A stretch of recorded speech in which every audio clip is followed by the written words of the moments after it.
Bonjour à tous, ce tuto va vous permettre de réviser plusieurs points qui sont importants au niveau de la gestion des immobilisations. Et ces points sont l'aménagement d'une immobilisation, des frais d'aménagement, de mise en service, des régularisations sur des cessions et mise au rebut. Voilà. Alors le premier cas, c'était nous avions une capture d'écran d'une fiche immobilisation correspondant à un fourgon. Alors on va la lire ensemble avant de voir le document qui va nous permettre de faire des traitements comptables. Donc si la fiche a été faite, elle a déjà été saisie. Donc c'est un fourgon type camionnette, donc c'est un matériel de transport utilitaire. Et on va retrouver ici le numéro de compte. Cet utilitaire a été comptabilisé en 218-200. Alors on va avoir sur la droite le libellé, le nom, le fournisseur, un grand nombre d'informations concernant cette fourgonnette.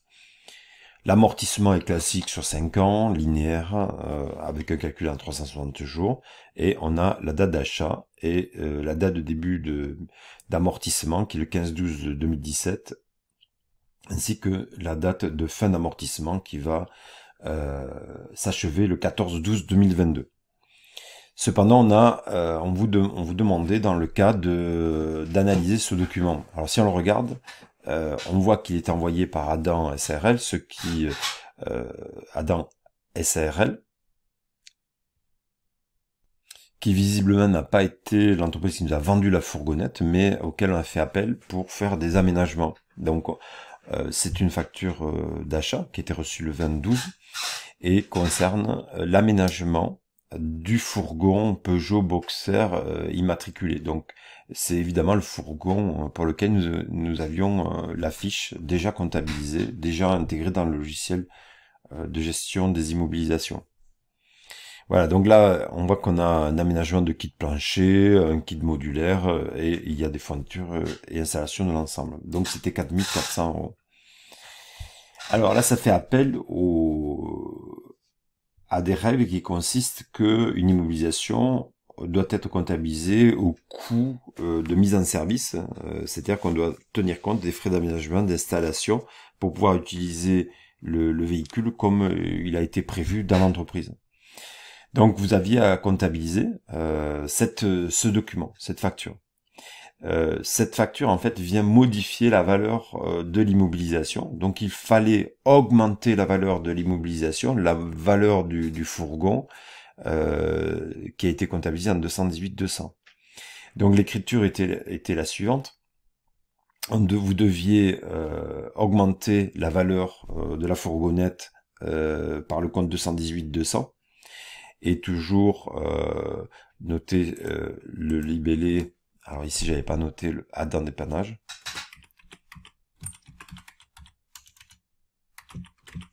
Voilà. La TVA déductible sur immobilisation, puisque nous sommes en présence d'une immobilisation, et 404 ADA pour le compte de tiers. Là, dans le sujet, les comptes de tiers étaient structurés 404 et 3 lettres du fournisseur.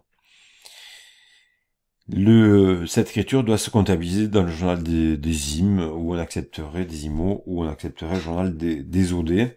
Et il vous était demandé de réfléchir sur le PGI, qu'est-ce qu'il faudrait changer. Parce qu'effectivement, quand on reprend sa fiche, eh bien on voit bien que la valeur qui a été comptabilisée, la valeur d'achat de 40 600, eh bien en fait, c'est plus cette valeur qu'on doit laisser, puisqu'on a augmenté la valeur du véhicule par les aménagements.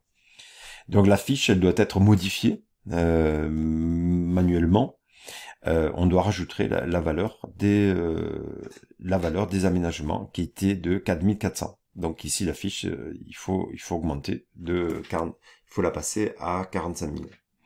Ensuite il y a autre chose, puisque les amortissements économiques et linéaires doivent commencer non pas à la date d'acquisition, la date d'achat, mais à la date de mise en service. Donc si l'aménagement a été fait plus tard, eh bien vous devez modifier la date de début d'amortissement, qui n'est plus le 15-12-2017, qui était la date d'achat, mais vous devez noter la date de mise en service. Donc la date de mise en service, si on regarde le document, il y a de fortes chances que on puisse retenir la date de facture du 20-12-2017. Je regarde s'il y a d'autres informations par rapport à ça. Donc on n'a pas d'autres informations, donc on pourrait retenir 2012-2017 reçu à réception de véhicule. Donc effectivement, on nous l'a bien rendu le 2012-2017. Donc ici, il faudrait mettre 2012-2017. Et ensuite modifier la date de fin. Voilà les modifications qu'il était nécessaire d'apporter au PGI. Voilà, donc il faudra modifier la valeur du fourgon dans le module de comptabilité, la date de mise en service et donc la date de début et de fin d'amortissement. Ensuite, il vous était demandé, dans le cas présent, de traiter entièrement la machine XP 455 et on vous demandait d'établir le plan d'amortissement. Alors évidemment, il faut bien regarder, on a un descriptif avec un compte qui est utilisé qui est le 515-10 pour une machine ou outil. Et après, on va regarder les informations concernant les modes de traitement d'amortissement. Donc l'amortissement, il y a un amortissement économique qui est linéaire sur 360 jours, en fait c'est sur 5 ans, 5 ans, mais chaque année est décomposé en 360 jours. Et on a un amortissement fiscal qui est dégressif avec un coefficient qui vous a été donné de 1,75. Voilà, puis on retrouve date d'achat, date de valeur d'achat, valeur à amortir. Il n'y a pas de valeur résiduelle qui est prise en compte puisqu'on voit que la valeur à amortir est identique à la valeur achetée. Alors évidemment, vous deviez établir un tableau d'amortissement économique qui doit être comparé à un amortissement fiscal pour générer un amortissement dérogatoire. Donc là, pas de difficulté particulière. L'amortissement économique était sur 5 ans, donc on va avoir 4 années complètes au milieu, ici, à 20%, et 2 prorata, la première année, puisqu'il a été acheté en cours d'année. Et donc, je vous ai mis le calcul. Ça, c'était le taux, les jours, et divisé par 360. Bon, pas de difficulté particulière. La structure ne vous était pas fournie, donc vous pouviez ou pas rajouter une colonne VNC. Ensuite, l'amortissement fiscal, c'est du dérogatoire. L'amortissement fiscal, c'est du dégressif. Donc, je vous rappelle que pour l'amortissement dégressif, il y a un nombre de lignes identique au nombre d'années. Donc ici, on va avoir uniquement 5 lignes et pas 6. Et on va avoir un prorata, un taux particulier qui doit être comptabilisé, qui consiste à ce taux, c'est 1 divisé par la durée d'année fois 1,75. Voilà, ce taux, c'est-à-dire 35%. La première année, il y a un prorata temporis, mais attention, il faut le compter en mois entier, en dégressif. Donc ça, ici, on devra compter 5 mois. Et voilà, donc ça nous faisait un taux ajusté du prorata de 14,6 pour générer un amortissement de 12 979. Quand on a calculé VNC, elle devient la base de calcul de la suite de l'amortissement dégressif, avec une année complète à 35%, pour la deuxième ligne, et la troisième ligne également. Rappelez-vous qu'on doit faire un retour au linéaire, donc chaque ligne, à partir de la troisième généralement, on doit calculer un taux linéaire sur le nombre d'années restantes. Donc ici, par exemple, sur la troisième ligne, si on fait 1 divisé par 3, ça fait 33,33. Le taux linéaire est inférieur au taux dégressif, donc en fait, on retient le taux dégressif. La ligne qui suit, il reste 2 ans, donc 1 divisé par 2, ça fait 50%. Le taux du retour linéaire est supérieur au taux dégressif, donc je dois basculer sur le taux linéaire. Et ainsi de suite, 1 divisé par 1, ça fait 100%. Donc c'est ce taux que je dois retenir. Voilà la méthode un petit rappel sur un moteur de l'amortissement dégressif. Ensuite, le dérogatoire, eh bien c'est l'amortissement fiscal moins l'amortissement économique. Quand le résultat est positif, c'est une dotation en compte 145, et quand le résultat est négatif, eh bien on bascule dans les reprises. Là, il vous était demandé de comptabiliser l'amortissement de la machine XP 455 pour 2017. Donc on va avoir du 681 pour l'amortissement économique. Alors j'ai un petit peu modifié la comptabilisation parce que il restait la comptabilisation de notre cas. Donc ici, l'amortissement économique il est 6775, donc on va voir 6775 en 681 et en 28 15 10. Donc n'oubliez, attention de reprendre le bon compte de l'immobilisation et vous rajoutez un 8 en deuxième position. Puis l'amortissement dérogatoire qui était de 6304, donc 687 à 145 pour 6304 et 6304. Voilà, j'espère que ce tuto vous aura permis de réviser un petit peu un certain nombre de points sur les sessions et les mises au rebut. En le disant, je viens de me rendre compte que je n'ai pas traité la mise au rebut, donc je remonte un petit peu plus.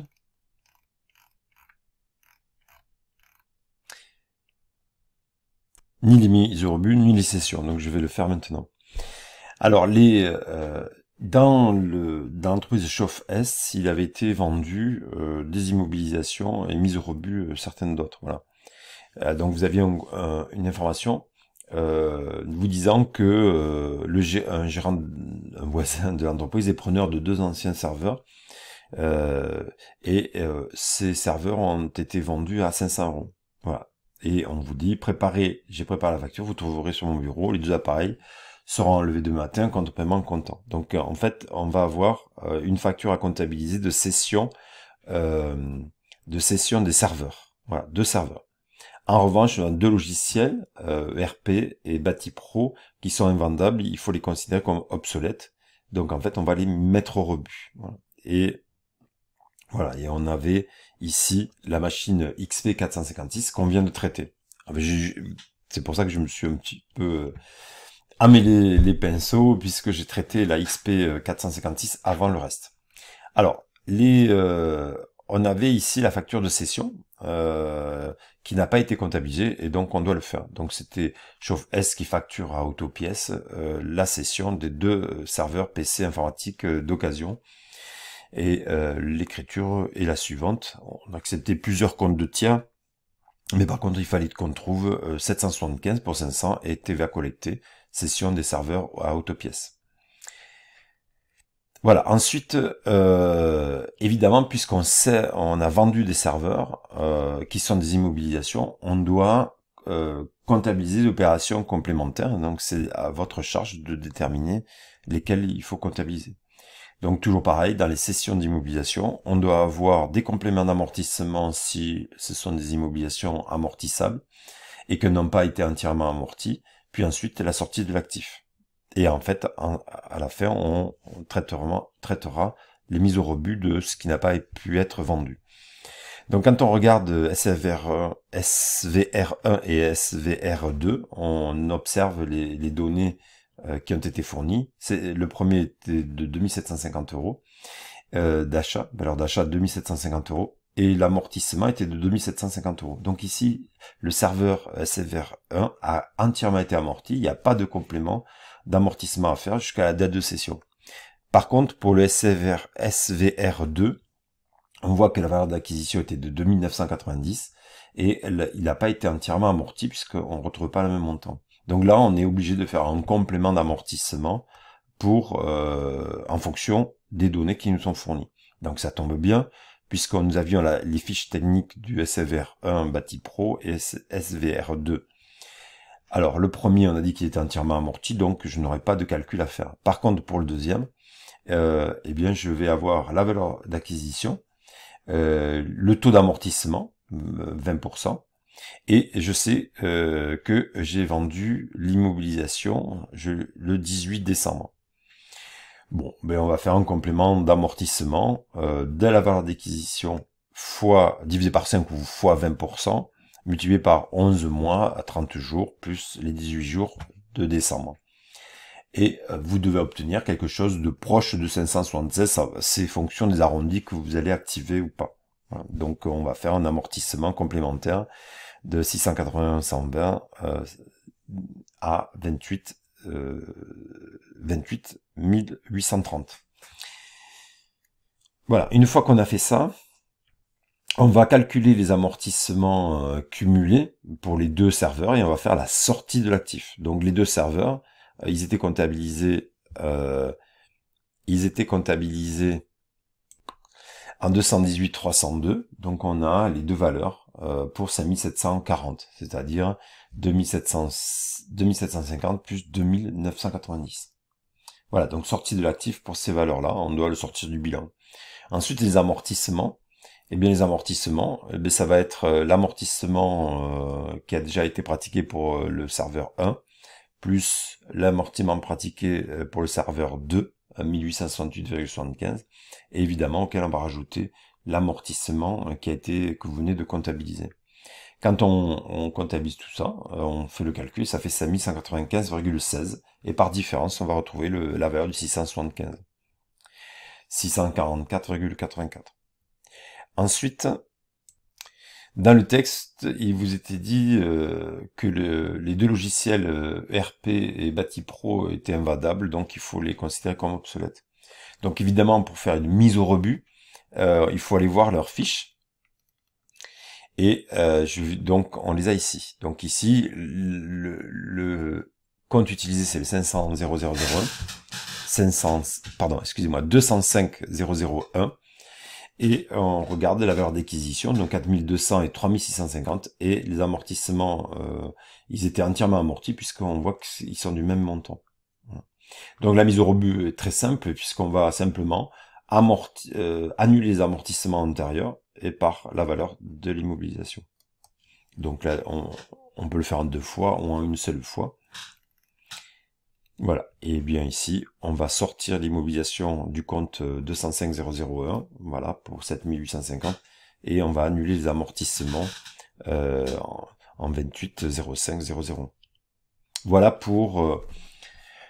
pour les mises au rebut, puisque là, elles ont été, c'est la mise au rebut de premier niveau, puisqu'il n'y avait pas d'amortissement exceptionnel à faire dans ce cas, puisque les biens étaient déjà entièrement amortis. Bon, cette fois-ci, je peux finir ma phrase de fin, et puisque tout a été vu sur le cas qui avait été proposé à mes élèves. Merci pour votre écoute.